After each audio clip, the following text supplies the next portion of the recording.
کہ آدمی فخر اس بات پہ کرتا ہے مجھے یہ نعمت ملی ہے۔ حضرت امام بخاری کہتے ہیں مجھے فخر ہے میں 4 لاکھ حدیث کا حافظ ہوں، بہت اچھی بات، مجھے فخر ہے میری بخاری میں 9000 حدیثیں ہیں۔ ہم نے کہا اچھا، لیکن مزید فخر مجھے اس بات پر ہے کہ میری اس بخاری میں 22 روایات وہ ہیں کہ جن میں میرے اور پیغمبر کے درمیان صرف 3 راوی ہیں، مجھے اس پہ فخر ہے۔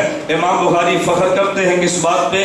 امام بخاری اور پیغمبر کے درمیان صرف 3 راوی آتے ہیں، مجھے ان حدیثوں پہ فخر ہے۔ ہم امام بخاری سے پوچھتے ہیں کہ جو آپ نے 22 روایات پڑھی ہیں جن پہ تمہیں فخر ہے، ان کا اور پیغمبر کا واسطہ بہت کم ہے، آپ بتا سکتے ہیں ان میں آپ کے استاذ کون ہے؟ امام بخاری کہتے ہیں کیوں نہیں بتا سکتا، میں نے 11 روایتیں جس استاذ سے پڑھی وہ مکی بن ابراہیم ہے، میں نے 6 جس استاذ سے پڑھی ابو عاصم النبیل ہے، میں نے 3 حدیثیں جس استاذ سے پڑھی اس کا نام محمد بن عبداللہ انصاری ہے، میں نے 1 حدیث جس استاذ سے پڑھی اس کا نام خلاد بن یحییٰ ہے، میں نے 1 حدیث جس استاذ سے پڑھی اس کا نام خالد ہے۔ میں پوچھتا ہوں یہ 22 جن نام سے پڑھی ہے یہ 5 بنتے ہیں، یہ 5 شیخ کون ہیں؟ حضرت امام بخاری سے پوچھو یہ 5 ہیں کون جن سے روایتیں آپ نے پڑھی اور پیغمبر کے پاس جلدی پہنچے؟ حضرت امام بخاری کہیں گے میں نے جس سے پڑھی 11 روایتیں نام مکی بن ابراہیم ہے اور شاگرد امام اعظم ابو حنیفہ کا ہے، میں نے جن سے 6 روایتیں پڑھی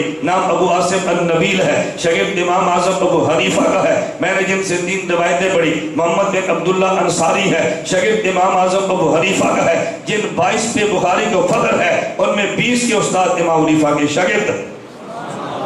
میں کہتا ہوں امام بخاری ابو حنیفہ کے پاس کیسے جاتا ہے؟ لوگوں کو بات سمجھ نہیں آتی، اللہ میں بات سمجھنے کی توفیق عطا فرمائے۔ تمہارے شہر میں بھی کئی ہوں گے اعتراض کرنے والے، لیکن تو کرے اعتراض، ہمیں تمہارے اعتراض میں کوئی حرج نہیں ہے، لیکن ہمارا موقف تو ہم سے سنو نا۔ حضرت امام اعظم ابو حنیفہ رحمۃ اللہ علیہ، میں بتا یہ رہا